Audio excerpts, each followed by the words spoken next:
Bonjour à toutes et à tous. Merci d'être venus très nombreux aujourd'hui pour notre nouvelle IFG Live en compagnie du professeur Philippe de Sertine, directeur de l'Institut de haute finance. Philippe, bonjour. Bonjour Jean, bonjour à tous.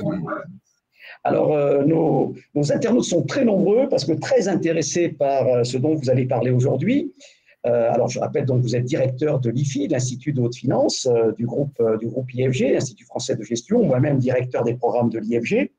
Et pendant environ une trentaine de minutes, vous allez nous exposer, nous parler certainement du sommet de Paris qui a eu lieu les 22-23 juin, avec comme titre un nouveau pacte financier mondial. Alors, je sais qu'on a parlé pendant ce sommet des nouveaux outils financiers, de la restructuration de la dette, notamment des pays pauvres, de la réforme des banques de développement également, et puis de comment financer la transition climatique. Voilà, ça c'est les grands thèmes, les grands axes de ce sommet. Je pense que vous allez nous en parler un peu plus dans le détail et voir un petit peu l'impact que ça peut avoir sur la finance mondiale et puis sur les entreprises tout simplement, parce que nos internautes, tous nos amis qui se sont connectés, beaucoup sont connectés du continent africain, on les en remercie comme d'habitude, ils sont très intéressés pour voir un petit peu, quand on parle d'eux dans ce sommet, quels sont les impacts que l'on verra dans les semaines et les mois qui viennent. Alors, professeur Philippe de Sertine, je vais vous laisser la parole. Ça va durer, donc, je l'ai dit, 30-35 minutes de présentation, et puis ensuite suivi d'un échange. Et on prendra des questions de nos internautes pour voir un petit peu ceux qui voudront et souhaiteront approfondir avec vous. Philippe, c'est à vous. Merci Jean, et merci à vous toutes et à vous tous qui êtes présents aujourd'hui avec nous. C'est donc un nouvel épisode de nos rencontres. Pour ceux qui nous suivent depuis maintenant plusieurs mois, nous avons eu des rencontres régulières qui ont pu être associées à l'actualité financière mondiale et bien sûr évidemment concernant la France et l'Europe, mais pas uniquement. Et puis, donc, quand cela a été nécessaire, quand par exemple on a eu la crise sur les banques américaines, nous avons fait une rencontre spécifique. Quand on a eu la crise sur le Crédit Suisse et UBS, on a fait, je dirais, un point spécifique. Là, donc, évidemment, c'est un point que je tenais absolument à faire parce que ce n'était pas un événement imprévu qui le justifie, mais c'est un événement, effectivement, qui peut être important pour le futur et surtout qui se relie complètement à tout ce que nous présentons au sein de l'Institut de haute finance, à la manière dont nous avons pensé l'évolution de la finance. Je vous rappelle, l'Institut de haute finance, et je vais faire un tout petit point d'histoire dans cette présentation d'aujourd'hui pour regarder justement comment on doit comprendre les événements qui sont en train de se produire. Si on fait ce point d'histoire avec l'Institut de haute finance, qui a été créé au tout début des années 70 du siècle précédent, donc ça veut dire effectivement que l'Institut de haute finance a toujours essayé justement de se projeter dans la manière dont évoluait la finance. Et nous, depuis maintenant plusieurs années, on est absolument convaincus que la finance, la rentabilité des investissements financiers, comme leur garantie, comme leur rôle dans l'architecture économique mondiale, sera de plus en plus associée à la problématique de l'impact, ou en tout cas à la problématique du développement durable qui devra être financée. Et de manière inverse, d'ailleurs, je dirais pour toutes les activités non conformes au développement durable, comment très rapidement ce type d'activité va perdre ses capacités de financement externe. Donc, vraiment, je crois que par rapport à tout ce que nous voyons à l'Institut de haute finance, ce qui s'est passé à Paris la semaine dernière était très important et on va dire vraiment dans la suite directe de la manière dont l'Institut évolue depuis plusieurs années et dont d'ailleurs nous dispensons au sein de l'Institut des certificats professionnels, en plus des diplômes qui sont évidemment nos diplômes traditionnels de type master, autour justement de ces problématiques de finance, développement durable, de manière dont, en matière bancaire par exemple, en matière entreprise, en matière de gestion d'actifs, on doit intégrer ces dimensions nouvelles, capitales dans la finance. Alors, tout de suite, si on rentre dans le vif du sujet, donc la semaine dernière à Paris, à l'initiative du président de la République française, on avait donc, je dirais, une grande réunion internationale autour du nouveau pacte financier mondial. Alors, c'était évidemment non pas le moment de la signature, mais le moment de la réflexion autour de la manière dont allait pouvoir s'agencer un nouveau pacte financier mondial. Il faut le dire, et ça c'est évidemment important lorsqu'on est praticien, que lorsque les invitations ont été lancées, il n'était pas du tout certain qu'on ait des réponses, je dirais, de tous les pays, et en particulier de grands pays concernés, par exemple les États-Unis. On n'était pas certain que le FMI, par exemple, voudrait y être associé, que la Banque mondiale voudrait y être associée directement.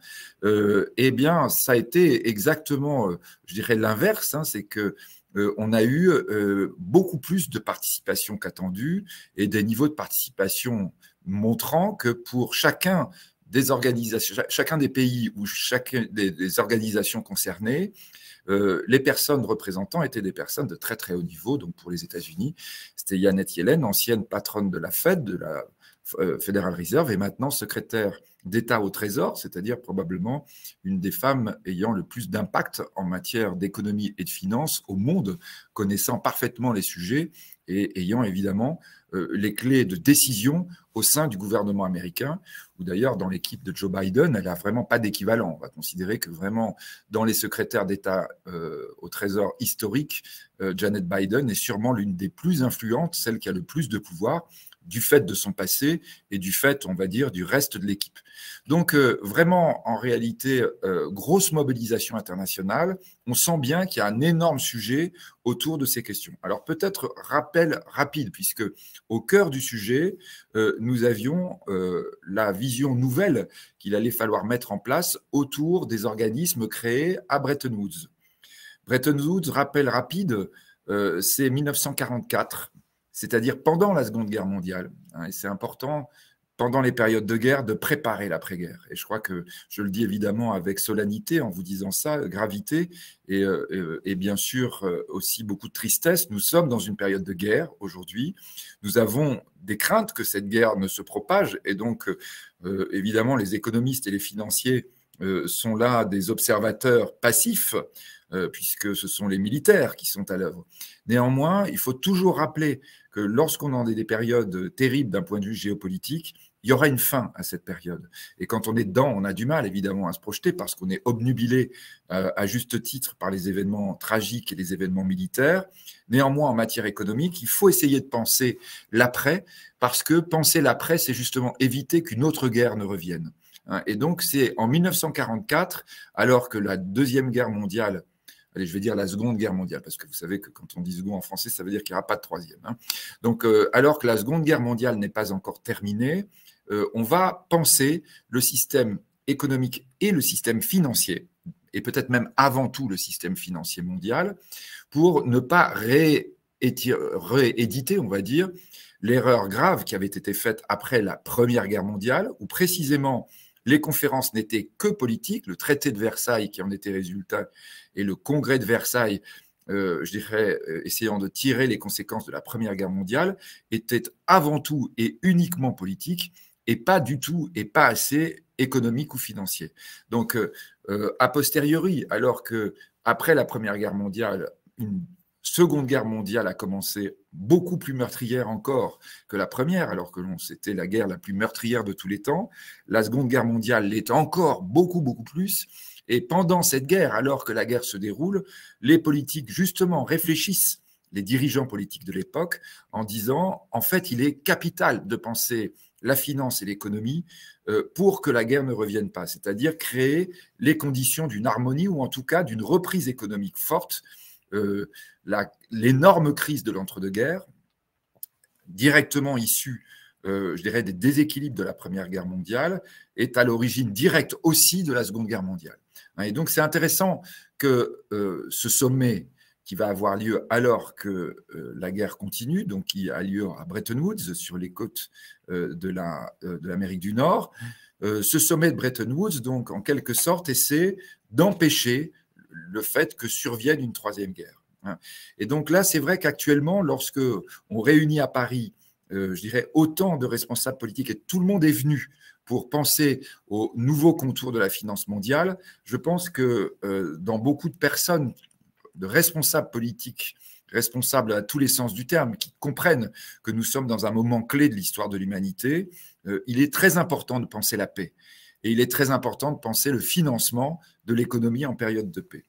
Alors, à Bretton Woods, en fait, si on revient sur les deux erreurs qui avaient amené à la grande crise de 29 des années 30, puis à la Seconde Guerre mondiale, en fait, on a deux points qui vont être traités. Alors, je ne vais pas revenir là parce que quand vous êtes à l'Institut de haute finance, on fait un point un peu plus précis sur Bretton Woods, qui est vraiment une période très, très intéressante de l'histoire financière.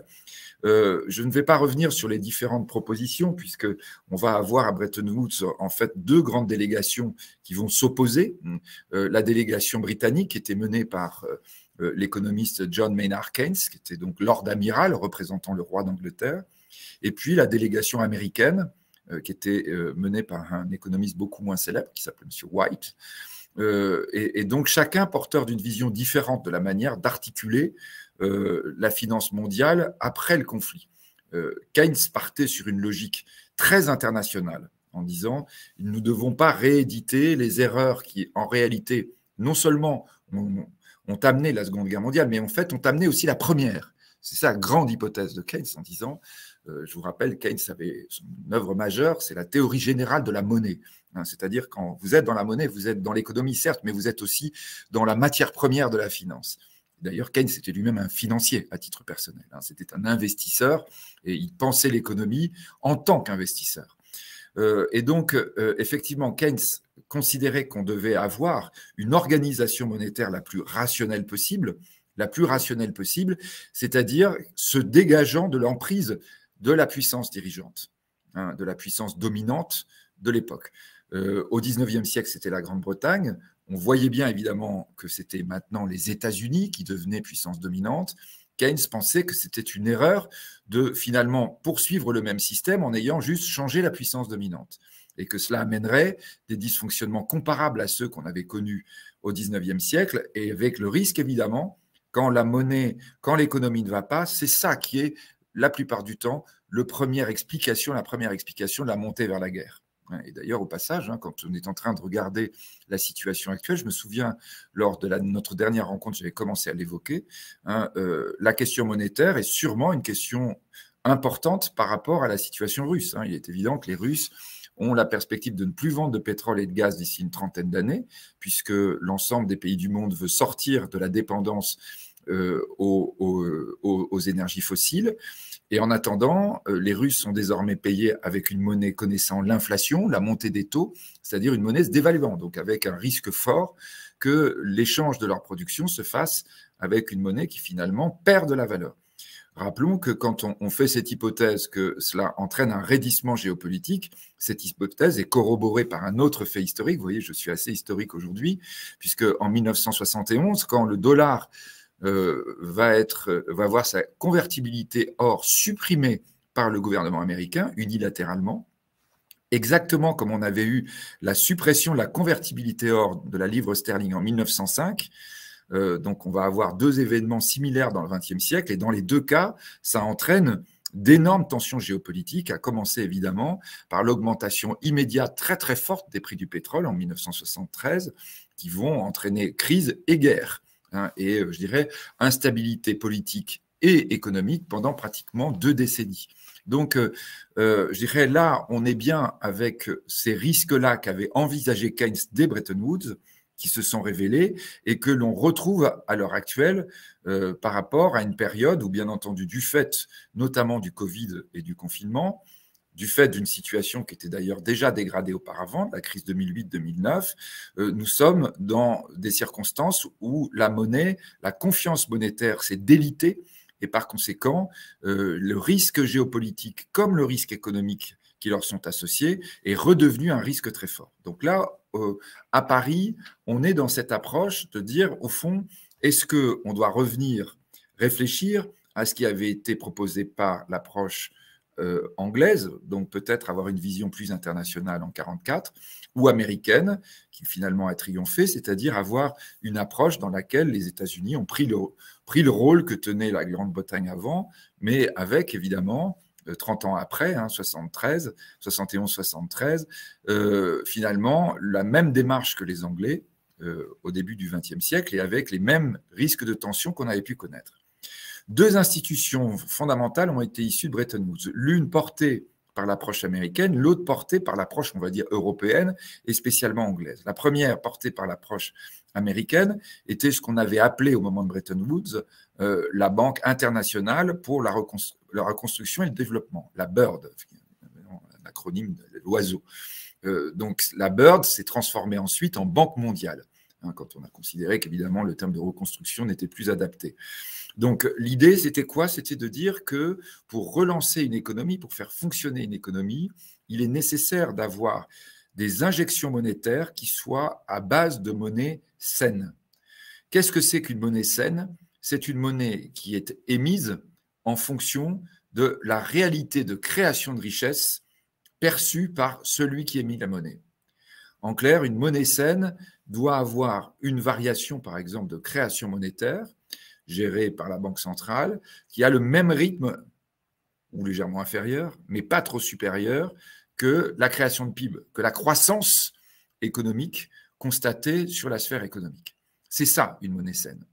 Et donc, effectivement, quand en 1944, on est en train d'anticiper la reconstruction des zones détruites par la guerre, en particulier toute la zone européenne et le Japon, ou en tout cas une grande partie de l'Asie, on dit si jamais on le fait à partir de monnaie locale, on va avoir un énorme problème parce que ces monnaies locales, comme on l'avait vu après la guerre de 14, ne sont plus appuyées sur la réalité de la création de richesse, puisque par définition, sortant d'une situation de guerre totale, la création de richesse, elle est quasi nulle. Donc la monnaie, en fait, elle ne vaut rien en face. Et il faudrait très très longtemps avant qu'on reconstitue une monnaie fiable. Bretton Woods, avec les États-Unis, va être justement l'idée que les États-Unis apportent leur monnaie, elle-même gagée par leur croissance économique qui n'a pas été affectée directement par la guerre, voire même qui a bénéficié, entre guillemets, de la guerre, donc apporte cette monnaie forte pour légitimer les investissements et relancer l'économie. Là, pour le coup, vous voyez, on retrouve un terme un peu keynésien, c'est-à-dire ce que Keynes disait, le coup de pied au fond du lac, quoi. Vous relancez l'économie en injectant de la liquidité, en injectant de la monnaie, mais de la monnaie considérée comme étant quelque chose dans lequel on a confiance. Donc ça, c'était le rôle de la Banque mondiale, réinjecter dans le système privé de la capacité d'investissement qui va lancer la croissance. À côté de cela, évidemment, vous avez le problème des États détruits ou des États ayant besoin de financement. On sait que, logiquement, en théorie économique, l'État va chercher son financement par la fiscalité. C'est l'impôt qui est élevé qui va permettre à l'État de financer on va dire, son développement et donc, évidemment, ses différents services nécessaires au bon fonctionnement de l'économie. Quand vous êtes détruit, quand vous avez d'énormes difficultés, vous ne pouvez pas lever assez d'impôts pour faire fonctionner l'État. Et donc, évidemment, c'était la situation dans laquelle on se trouvait après la guerre. Et donc, la suggestion britannique a été de dire, on va créer un système spécial, une banque des États, financée par les États qui ne sont pas détruits, que l'on va appeler le Fonds monétaire international, qui va permettre d'injecter de la monnaie, non pas injecter globalement, parce que ça, c'est très dangereux, parce qu'évidemment, si vous injectez en même temps dans le secteur public et dans le secteur privé, vous allez avoir le risque très très vite qu'il n'y ait pas de lien entre la création de richesse et la monnaie injectée, ou alors que la monnaie injectée aille, on va dire, principalement vers la création de richesse, le secteur privé, et ne finance pas suffisamment l'État. Donc l'idée de distinguer les deux était très importante. Et c'est comme ça qu'on va créer le FMI. Donc c'est pour ça d'ailleurs, à la suite de Bretton Woods, que le patron de la Banque mondiale, traditionnellement, est américain. Même aujourd'hui, s'il est d'origine indienne, il est néanmoins de nationalité américaine.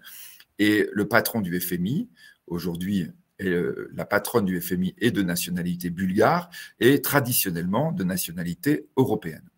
Donc, c'est à la suite de Bretton Woods qu'on a cette architecture qui va fonctionner avec derrière, on va dire, un élément que proposait Keynes, mais qui a été édulcoré, qui était Keynes pensait qu'il était nécessaire par rapport à ça de créer une monnaie mondiale, une vraie monnaie mondiale, un peu comme les Européens vont le faire 40 ans ou presque 50 ans après, avec l'euro. Donc, à l'époque, Keynes proposait que ça s'appelle le Bancor. Donc finalement, on n'aura pas ça, mais on aura quand même une idée de création de monnaie mondiale disponible du fait de la création de richesses qui ne serait pas complètement reprise par les créations monétaires des différents grands pays qui étaient autour de Bretton Woods. Et cette monnaie spécifique, on l'appelait le droit de tirage spéciaux, DTS.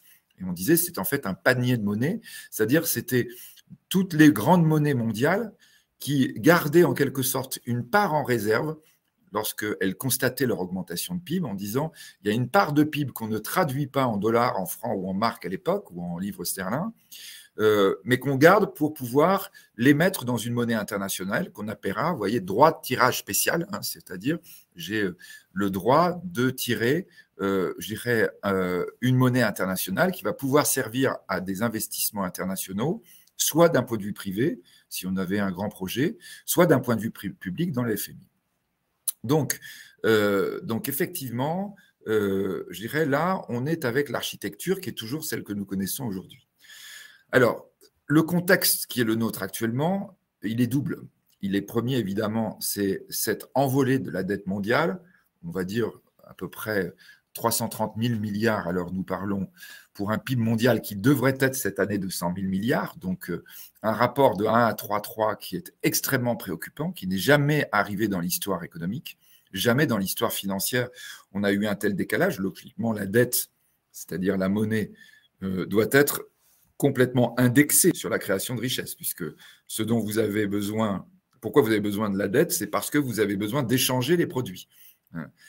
La monnaie, c'est une reconnaissance de dette. Quand vous payez quelque chose, vous achetez du pain, vous recevez du pain, j'avais déjà pris cet exemple, donc c'est un PIB réel, vous donnez une pièce, ça n'a aucune valeur, un billet n'a aucune valeur, vous passez votre téléphone, c'est encore moins de valeur, ce que vous faites, c'est une reconnaissance de dette. Donc la dette, normalement, elle est totalement associée, liée, motivée par la création de richesses. Donc logiquement, on a 100 000 milliards de PIB, on devrait, en théorie absolue, être à 100 000 milliards de dettes. Bon, on peut être un peu au supérieur en disant qu'il y a une partie de richesse qu'on anticipe par la création de dettes, mais jamais, évidemment, dans un rapport de 1 à 3,3. Donc on est avec une situation très, très tendue qui nous a amené à cette situation d'inflation.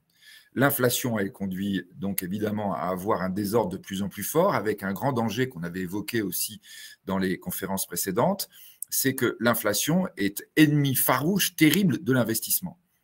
L'investissement est par définition une approche monétaire, c'est-à-dire on investit de la monnaie et on espère récupérer de la monnaie. Et donc, lorsqu'il y a de l'inflation, il y a un risque très très fort qu'on n'ait plus d'investissement et qu'auquel cas, on casse le processus de croissance avec donc un risque de spirale qui deviendrait extrêmement dangereux. D'où l'idée d'être obligé d'arrêter l'inflation, quoi qu'il en coûte, si vous me permettez d'utiliser cette formule qu'avait eue le président Macron au moment du confinement. Donc ça veut dire quoi ? Bien, ça veut dire que les banques centrales vont être obligées en 2022 et 2023 d'augmenter très très vite et très fortement leur taux d'intérêt pour en quelque sorte sauver l'épargne, sauver l'investissement, pour permettre de maintenir en fait une confiance dans le système monétaire en disant quand vous gardez votre épargne en monnaie, vous avez la certitude que la rémunération sera supérieure à celle de l'inflation. C'est pour ça que les taux doivent remonter au-dessus de l'inflation. C'est absolument obligatoire pour que la remontée des taux ait un sens. Je dirais cette remontée des taux fondamentale, elle doit effectivement fonctionner avec les yeux rivés sur l'inflation, qui est exactement ce que nous sommes en train de constater actuellement. Ça veut dire quoi, évidemment, du point de vue concret ? Ça veut dire que beaucoup de pays, en particulier de pays pauvres, ont vu le coût de leur dette s'envoler littéralement, alors que leurs ressources n'augmentaient pas au même rythme. Et donc, commence à créer une crise financière majeure, principalement, évidemment, aux pays qui ne peuvent pas répercuter l'inflation dans leurs recettes, mais qui, en revanche, ont une augmentation de leurs conditions de financement extrêmement lourde, extrêmement importante. C'était, je dirais, la première question du nouveau pacte mondial à Paris. Donc là, on va dire associé très fort au financement des États, donc côté FMI, associé aussi au financement des entreprises de ces États, côté Banque mondiale, même si, évidemment, logiquement, les entreprises du secteur privé peuvent avoir plus d'espoir de répercuter l'inflation à l'intérieur de leur prix de vente. En 2021, à la suite du Covid et je dirais de ce que l'on était en train de voir, d'anticiper, le FMI avait, je dirais, bénéficié, puisque c'était tous ces grands sponsors qui l'avaient envisagé, d'une augmentation de capital de 650 milliards de dollars.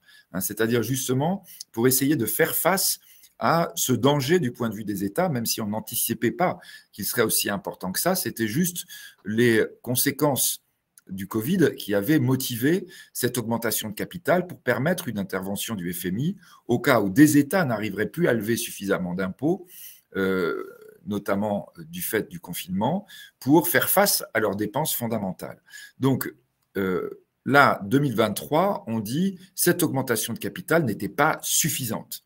Il fallait davantage parce que, effectivement, sans quoi on risque d'avoir des États en très grave difficulté. Alors, c'est la raison pour laquelle, par exemple, on a commencé à regarder des restructurations de dettes possibles. Hein, et donc, bien sûr, là, on a eu, je dirais, dans les avancées, le peu d'avancées concrètes, il faut être très clair, très peu d'avancées concrètes dans ce sommet. Ce n'était pas non plus la finalité, ce n'était pas Bretton Woods.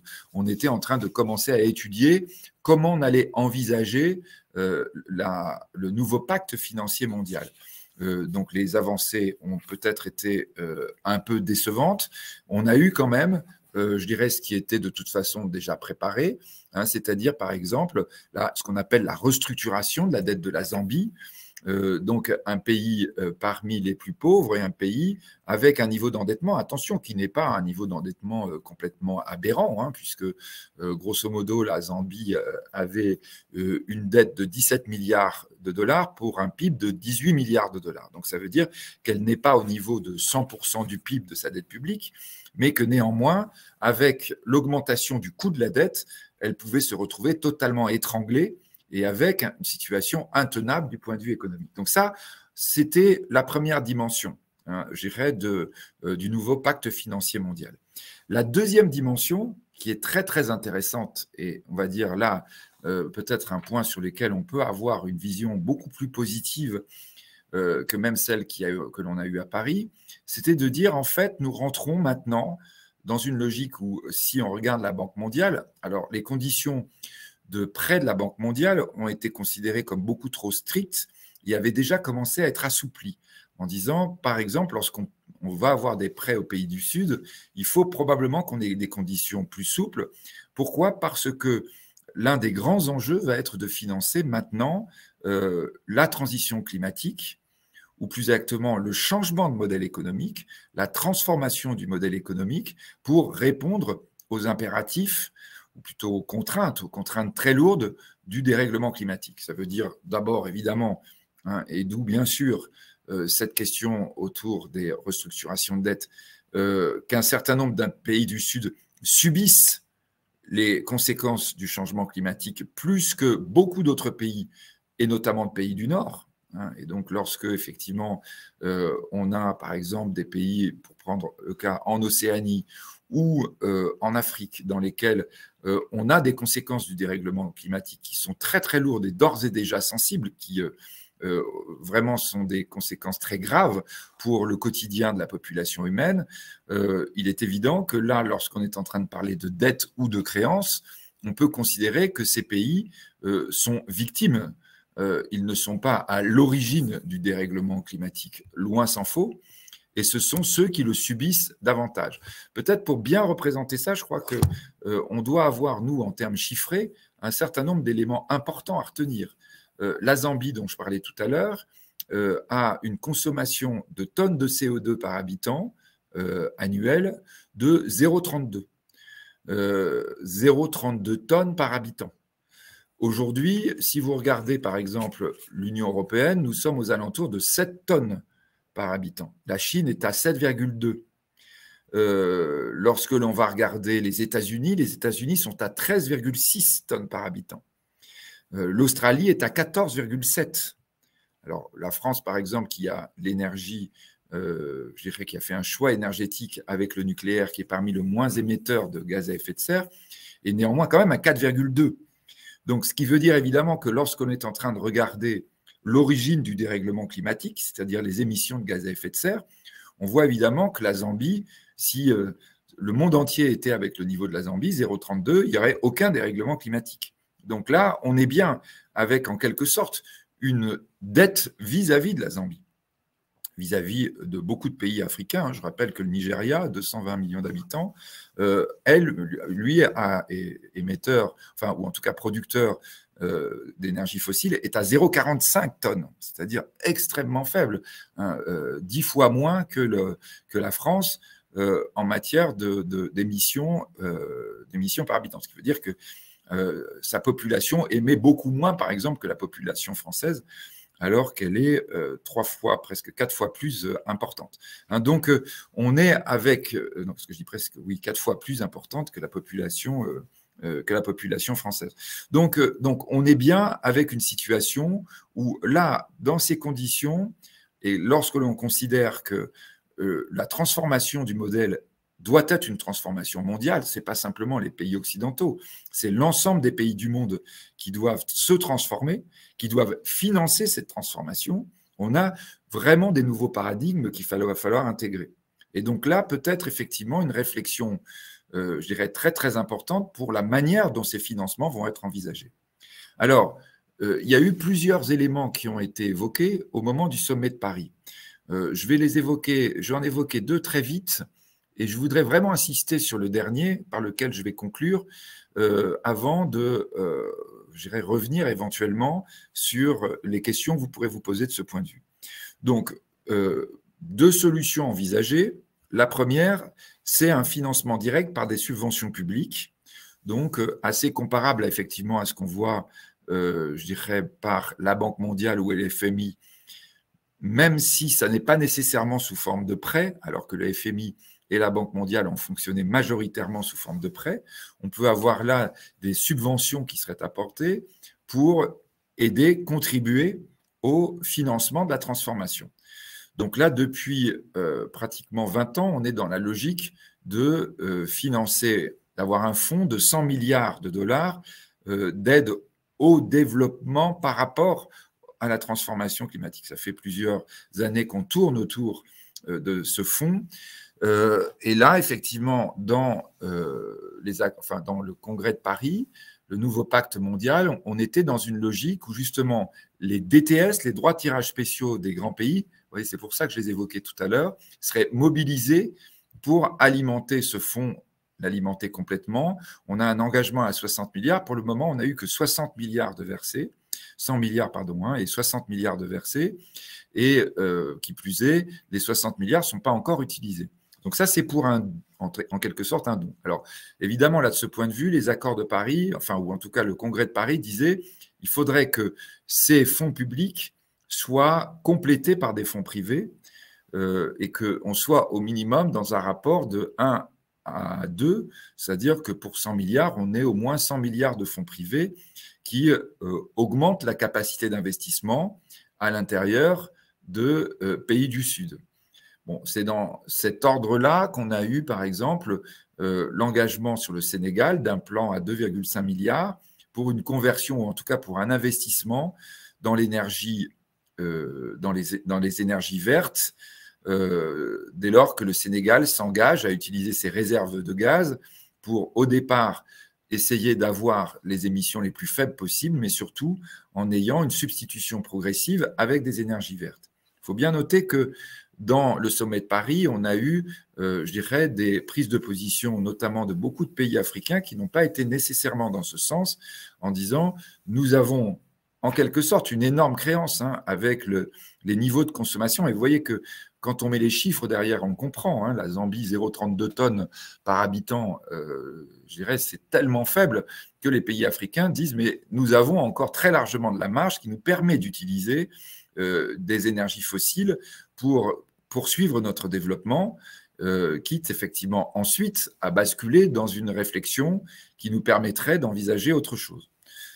Évidemment, lorsque on évoque ces différences, on a du mal à dire que ça n'est pas totalement justifié. Donc là, l'élément bien sûr sur lequel il faut insister, c'est le montant, quoi. 100 milliards, ça peut sembler beaucoup, 200 milliards avec des fonds privés, mais quand j'ai évoqué tout à l'heure 330 000 milliards de dettes, on voit bien que c'est quelque chose qui est absolument négligeable.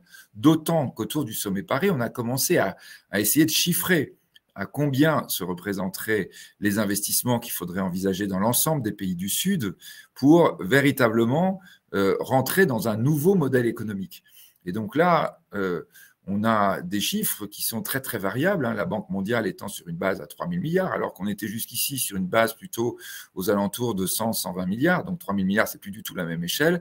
Mais même, on peut avoir des bases beaucoup plus importantes en disant c'est 50, 60 000 milliards qu'il faudrait consacrer d'investissement. Ce qui ne serait pas complètement absurde hein, quand vous êtes en train de regarder les 330 000 milliards en disant, vous voyez qu'on est une base d'1/5 de cette dette disponible qui soit consacrée au changement de modèle de l'ensemble des pays du Sud n'est pas en soi une aberration, ce qui prouve évidemment l'écart gigantesque que nous pouvons avoir avec, je dirais, les plans sur lesquels on tournait jusqu'à maintenant. Bon, la deuxième solution qui a été évoquée à Paris, mais qui évidemment ne fonctionne que quand on est sur des montants faibles, c'est-à-dire les 100 milliards que j'évoquais, c'est la solution de la garantie des États occidentaux, ou en tout cas des États les plus riches, Chine compris. Hein, et donc là, évidemment, quand je dis Occident, ce n'est pas uniquement l'Occident, c'est aussi la Chine, qui est une part de financement non négligeable, garantie pour financer les investissements par des logiques privées.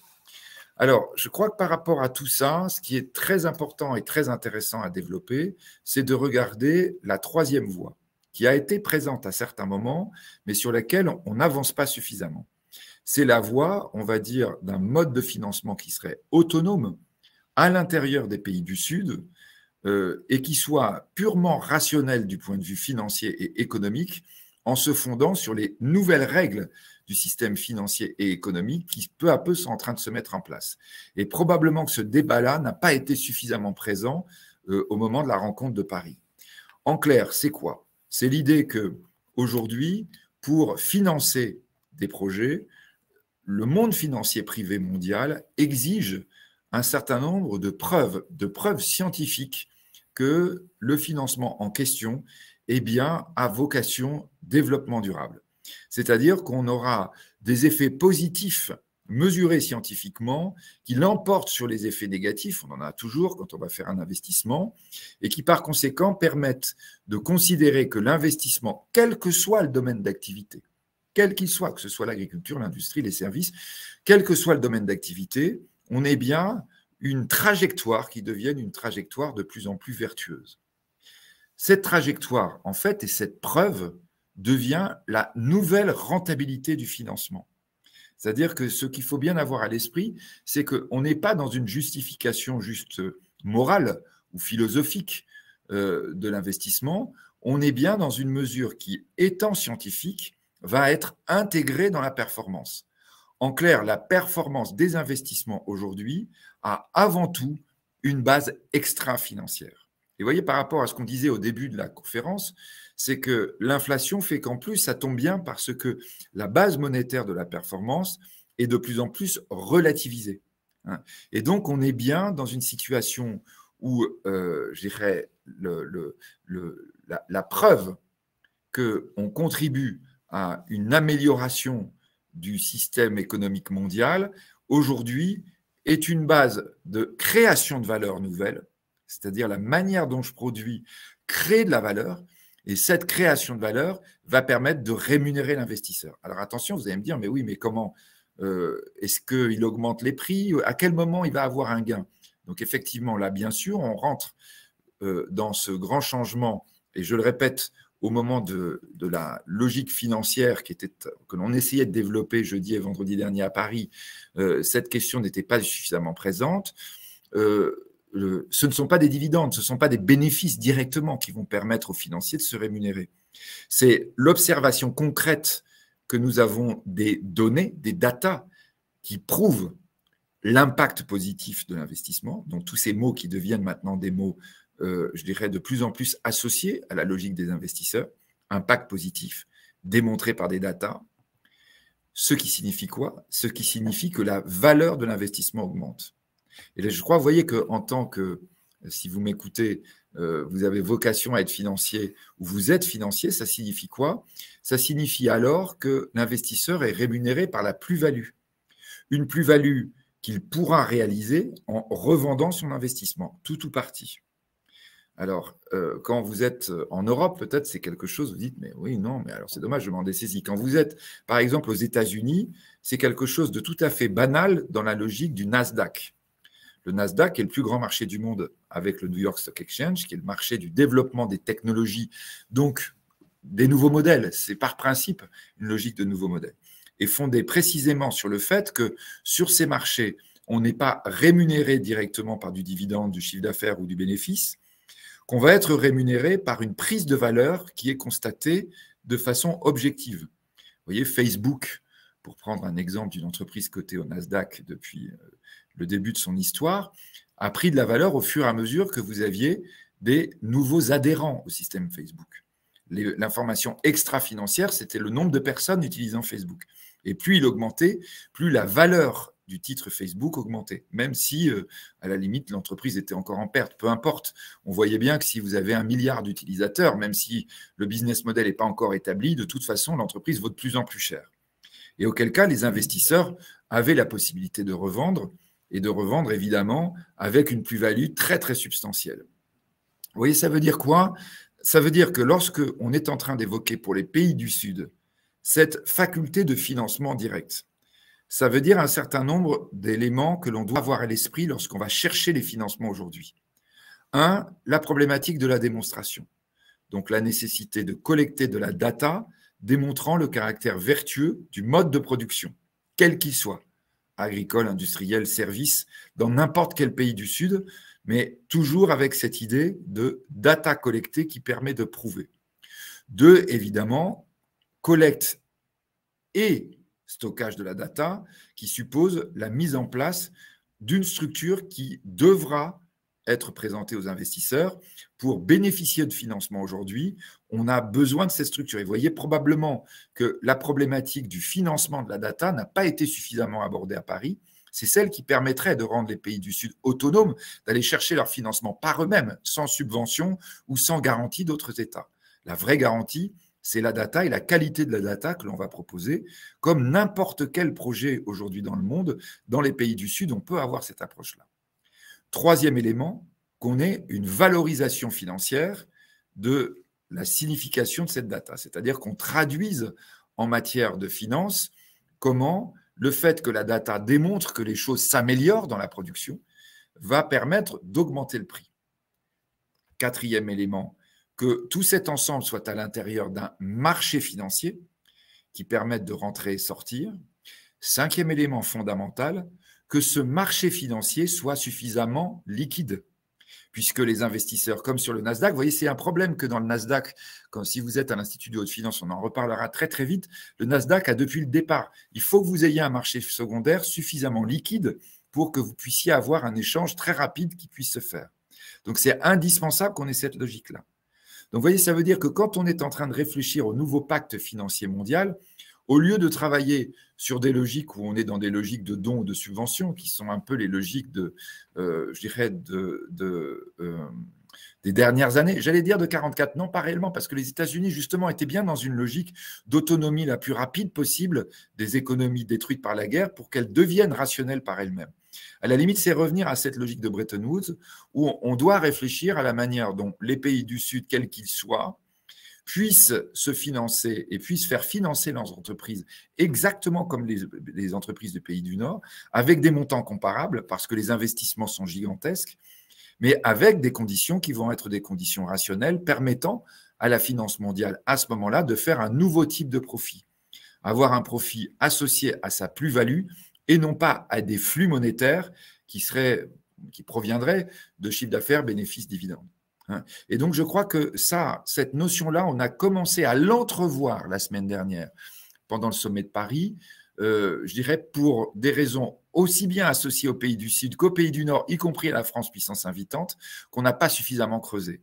On a beaucoup trop regardé les éléments de réflexe traditionnels, combien on a, quels peuvent être les dons des États. Et là, ce faisant, on était sur des sommes ridiculement faibles et pas assez regardé comment les financiers doivent s'emparer de la manière dont aujourd'hui la création de valeur se fait pour pouvoir justement envisager des financements massifs qui ne soit décidé que par les financiers mondiaux, parce qu'il est rationnel à ce moment-là d'investir dans n'importe quel pays, n'importe quel projet sur lequel j'aurai les datas et j'aurai la preuve d'impact suffisante pour voir et vérifier que mon investissement sera positif.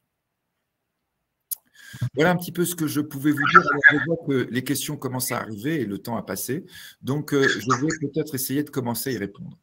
Alors, Thierry Fongang Sonagou, ces logiques de don ou d'aide ont historiquement dévoilé elles-mêmes des échecs. Oui, non, tout à fait. C'est-à-dire qu'on voit bien que là, on est en train de tourner autour d'éléments politiques qui directement peuvent sembler intéressants. Pour le pays du Sud, j'ai tout de suite de l'argent. Pour le pays du Nord, je donne le sentiment que j'ai agi. Mais en réalité, comme vous dites, historiquement, on voit que ça ne marche pas et que de toute façon, on n'est jamais dans la bonne échelle. Et donc, pour le coup, vous voyez, c'est pour ça que c'est intéressant de regarder Bretton Woods, c'est qu'en fait, Bretton Woods avait déjà cette problématique, hein, et que là, on est en train effectivement de les retrouver. Alors, comment nous organiser dans les pays pour justement collecter et démontrer la data de qualité? Quelle approche et instrument de collecte et d'analyse? Ben là, vous êtes, ça y est, pardon, je regarde votre prénom, félicité, vous êtes exactement dans la bonne question. C'est-à-dire que là, il doit y avoir une réflexion commune. Et pour le coup, vous voyez, quand on est aujourd'hui, quand on était l'autre jour à Paris, à mon sens, ces questions qui auraient dû donner lieu à des réunions de pays du Sud à Paris, puisque tout le monde était réuni et qu'on avait vraiment un très grand nombre de personnes réunies, on aurait dû commencer à travailler là-dessus. Et par exemple, le pays du Sud, en disant ce dont on a besoin, ce n'est pas forcément vos dons, c'est en revanche des technologies et peut-être des assurances sur le caractère inviolable des datas qui vont nous permettre de lever de l'argent. C'est-à-dire vraiment là, vous voyez, on est avec la vraie dimension des problématiques financières qui risquent d'être les problématiques financières de demain. C'est-à-dire on se met d'accord sur les types de data qu'il va falloir collecter, on se met d'accord où on les loge et avec des systèmes qui doivent être hautement sécurisés puisqu'ils sont au cœur du système financier. Et on regarde ensuite comment on va pouvoir expliquer aux investisseurs en quoi ils ont un espoir fort de gain qui va être attaché à leur investissement dans le projet, que ce projet soit un projet du Sud ou un projet du Nord. A-t-on fait une critique de Bretton Woods avant de penser à autre chose? Oui, on l'a faite. On l'a faite parce qu'on s'est rendu compte que, au fond, Keynes avait raison, que Bretton Woods, qui remettait un pays dominant, et là, bien sûr, c'était le problème américain, c'est exactement la même chose que l'on a si aujourd'hui. Et donc là, dans le sommet de Paris, on avait évidemment le nouveau pays dominant potentiel, la Chine, avec le fait que la Chine reprend exactement les logiques qu'on pouvait avoir avant, c'est-à-dire des logiques où prétend notamment à beaucoup de pays d'Afrique, la Chine devient, un interlocuteur incontournable, voire même, évidemment, exigeant dans les restructurations de la dette des contreparties absolument exorbitantes de la part des pays. C'est à chaque fois qu'on est dans une logique où, comme à Bretton Woods a triomphé la logique du plus fort, du pays dominant, on va avoir ces déviances et ces choses qui ne vont pas fonctionner. C'est pour ça que, à la limite, Bretton Woods avait proposé une voie alternative qui a été la représentation du FMI et, dans une certaine façon, la BERD puis la Banque mondiale. Et là, ce qu'on est en train d'évoquer, c'est quelque chose d'encore plus fort, c'est-à-dire vraiment une logique d'autonomie complète, c'est-à-dire de mode de fonctionnement identique pour tous les projets dans le monde entier qui vont produire de la valeur, c'est-à-dire répondre aux problèmes du dérèglement climatique en ayant, une approche permettant la croissance, hein, une croissance qui soit une croissance développement durable, démontrée avec des datas et avec, des mesures d'impact extrêmement claires. Là, tout d'un coup, on est en fait dans la réflexion pour laquelle Bretton Woods, a commencé à dysfonctionner à partir de 1971. Sinon, on aura toujours effectivement les mêmes déviances que celles qu'on a eues avec les États-Unis, comme leader du monde, qui au fond ont donné raison à Keynes quant à Bretton Woods. Il disait, si vous refaites la même chose, le même système que nous, Britanniques, nous avions monté au 19e siècle, on va avoir exactement le même problème au bout de quelques temps. Et c'est exactement ce qui s'est produit. La plus-value potentielle, alors, reste tout de même fondée sur la démonstration de réaliser des bénéfices futurs. Non, au départ, non, puisque le bénéfice, il est immédiatement et concrètement représenté par le fait que vous allez avoir du développement durable associé. C'est-à-dire, Michel, par rapport à votre question, c'est vraiment l'idée de dire que si aujourd'hui vous avez une maison, par exemple, qui est parfaitement isolée, elle vaut plus cher qu'une maison qui n'est pas isolée, alors que vous n'avez pas de dividende. Alors éventuellement, vous aurez du loyer dans la maison isolée si on n'a pas le droit de louer la maison non isolée. Mais vous voyez, vous avez bien une plus-value d'actifs qui ne se reflète pas nécessairement dans le dividende. Donc ça, c'est vraiment quelque chose qu'on doit intégrer, c'est-à-dire que le fait de faire du développement durable crée de l'incorporel. Vous voyez, autour de l'Institut de haute finance, on travaille beaucoup sur cette question de l'incorporel qui, depuis longtemps, est une question qui pose problème à la finance européenne. Je dirais la finance américaine a travaillé beaucoup plus tôt sur la problématique de l'incorporel, de cette valeur qui est intéressante pour l'actionnaire, même si elle ne se traduit pas directement en chiffre d'affaires, en bénéfices ou en dividendes. Alors, tac, tac, tac. Donc, je vois des questions de plus en plus longues. Vous êtes bien aligné avec cette remise en cause de la logique de subvention qu'il faut dépasser. Je suis totalement d'accord, car on observe ces subventions actuelles qui sont inefficaces. Donc, c'est un commentaire personnel. Les financiers ont vraiment une réflexion à apporter. Bravo. Oui, non, je crois vraiment. Et voyez, nous, au sein de l'Institut de haute finance, on travaille beaucoup. Alors, Andrea Bourgio, qui est un ancien élève de l'Institut de haute finance, je le salue au passage, et qui a un rôle important dans son pays d'origine, l'Italie. Quelle opportunité dans ce nouveau modèle pour une première expérimentation dès aujourd'hui et pour action à court terme sur un périmètre UE, incluant les Balkans, tout le bloc de l'Est jusqu'au. Donc là, vraiment, je crois que, cher Andrea, comme à tous ceux qui sont en train d'écouter cette discussion, le monde financier est prêt, vraiment. C'est-à-dire que dès lors que vous apportez, de toute façon, aujourd'hui, il n'a pas le choix. Il ne peut financer normalement que des mesures d'impact qui sont démontrées et solides. Donc, ça veut dire que l'expérimentation, c'est juste définir, se mettre autour d'une table en disant, imaginons dans un secteur sur lequel je travaille personnellement, l'agriculture, par exemple, on consomme moins d'eau. Voilà, on va avoir une mesure de consommation de moins d'eau, de consommation ou d'amélioration de la qualité de l'air. On peut le mesurer scientifiquement. Donc, il y a tel investissement à faire. Voilà les mesures qu'on va mettre en place. On va voir les fonds et on dit, voilà ce qu'on a. On a besoin de temps par rapport à cet élément d'impact très clair que vous allez avoir en mesure de façon durable. Donc là, maintenant, il suffit juste de se mettre autour de la table et de regarder concrètement comment on fait. Sachant que ça a commencé. C'est qu'il y a plein d'endroits dans l'économie mondiale où on a compris qu'il y avait cette opportunité qui apparaissait et où la collecte de data et la mesure d'impact sont devenus les éléments cruciaux. Donc, félicité, oui, je sais, vous êtes aussi mon ancien élève, je sais, je me souviens très, très bien. Et donc là, on est vraiment avec des propositions qui doivent être faites. Et là, pour le coup, c'est un nouveau business, ce n'est pas du tout quelque chose qui doit être simplement moral, c'est vraiment un nouveau business, je dirais, qui est très important. Alors Bruno, évidemment, est-ce que ça ne va pas contre la logique politicienne des faits d'annonce? Oui, Bruno, mais ce n'est pas mon problème, on est d'accord. Donc, et surtout, on est plus là dans des problèmes où on a vraiment besoin de financement massif, et c'est ça la vraie question immédiate. Que pensez-vous du pilier de transfert des compétences dans différents domaines financiers comme levier d'accompagnement du développement de pays d'Afrique? Je pense sincèrement, vous voyez que ça, ce sont des éléments secondaires ou plutôt qui arriveront après. Je pense que là, on est vraiment… Vous voyez, en revanche, un élément sur lequel il est évident que les pays d'Afrique doivent se positionner très, très vite, c'est sur la formation de jeunes gens, puisque c'est comme ça que ça va commencer, autour de la data science, du data mining, etc. Parce que d'abord, c'est utile dans le mode de fonctionnement du quotidien des entreprises. Et ensuite, c'est un des vecteurs majeurs de la création de valeur.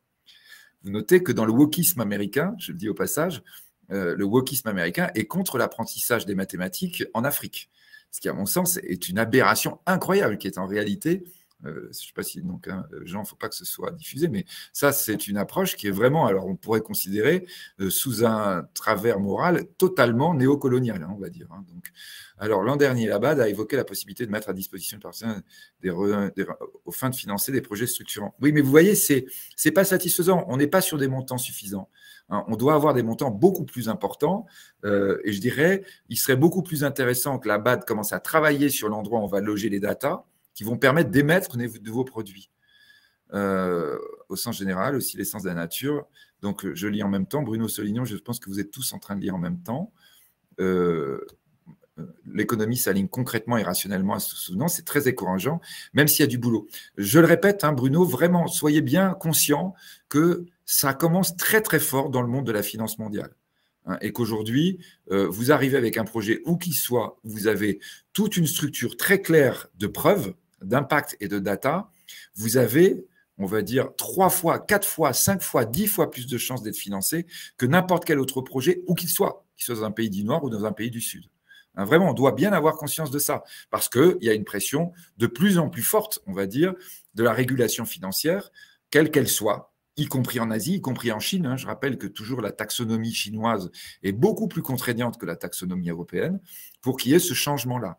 Hein. Donc voilà. Alors, je vois vraiment le temps qui avance à toute vitesse. Merci de toutes vos questions. Je crois, cher Jean, que je vais vous redonner la parole pour conclure.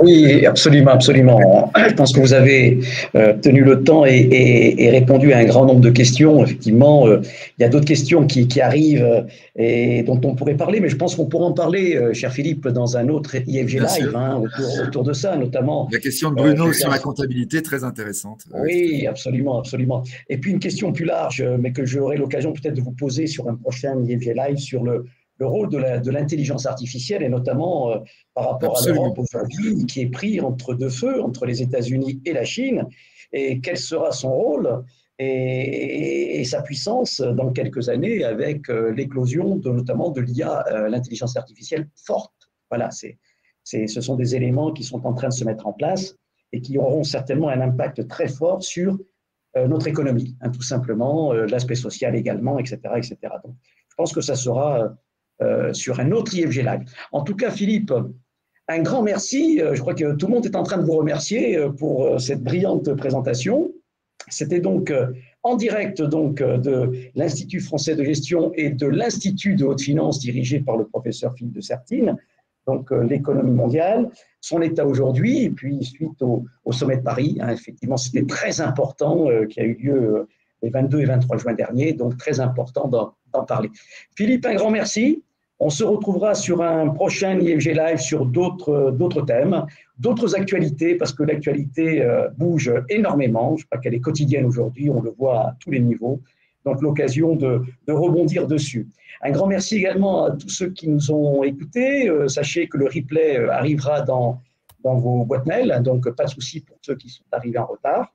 Et puis, merci aussi pour toutes les questions intéressantes, et notamment bien les anciennes défis, Philippe. Hein, donc, vous voyez, les élèves qui sont toujours présents, que ce soit en Afrique, en France ou ailleurs, toujours présents autour de ces questions d'actualité qui traitent donc justement de l'actualité économique et financière.